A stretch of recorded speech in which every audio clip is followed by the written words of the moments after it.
Welcome back!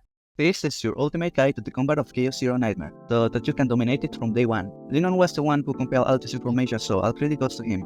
In battle, you deploy a team of 3 combatants and 3 partners. The combatants are your active fighters, whereas their partners are there to support them. The entire team's survival is tied to a shared health bar. If it's depleted, your whole team is defeated. However, each character manages their own stress meter independently. More on that later.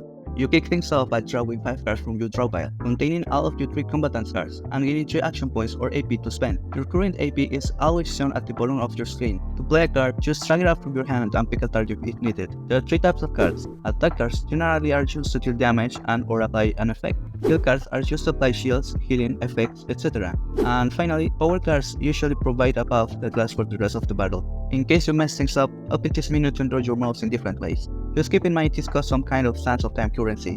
When you end your turn, your hand and your play cards all get discarded together. The only exception is any card with retain, so feel free to use any card with 0 AP cost whenever you want.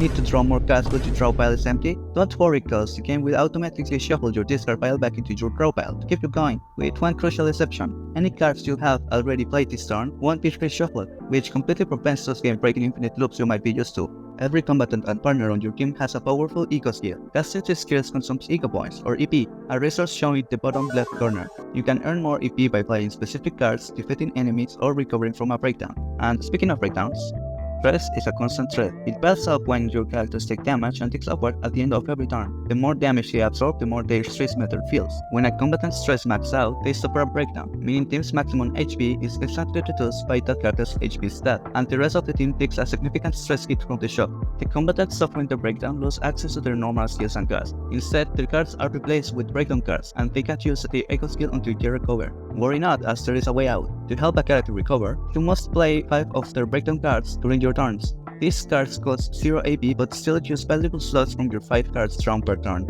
Once you've played the required number, the character snaps out of it and regains control. Team's max HP is restored, but you only heal back half of the HP that was lost. As a reward for managing the crisis, all allies reduce their stress and you gain a boost of Eco points. However, each time a character recovers from a breakdown, they become more fragile. Next time they have a breakdown, you'll need to play 6 of their breakdown cards to recover, making each subsequent breakdown harder and harder to come back from.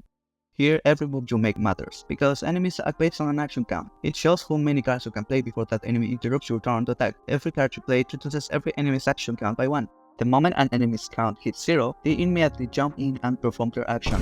After they act, they're done until your next turn begins. If you end your turn while an enemy still has actions pending, their count is set to 0 and they will attack. Enemies with an infinite symbol won't act until you voluntarily end your turn. Each enemy reveals its intent, an icon showing what it plans to do. For example, a big hit, a multi-hit attack, applying a debuff, etc. To not get absolutely destroyed, you need to understand their weaknesses. This symbol by their HP shows which attribute you're weak to. Many enemies have a toughness bar, which you can break by using attack cards or by exploiting their weakness attribute. When you reduce an enemy's toughness to 0, you subdue them. This is huge, as all allies reduce their stress, and you instantly gain 1 AP to keep your turn going. As for the enemy, their action count is increased by 1, effectively delaying their next attack, and their toughness bar refills on their next turn. Sometimes, at the start of your turn, you'll see a card begin to flash. This is super important since playing a flashing card inspires the combatant, causing them to create one of their unique cards and reduce its cost to 0 for that turn. Most importantly, this powerful new card is permanently added to your deck for the entire run. When you play a flashing card, you might trigger an even rarer event. This instantly upgrades that card into a stronger version, and this upgrade lasts for the rest of your run.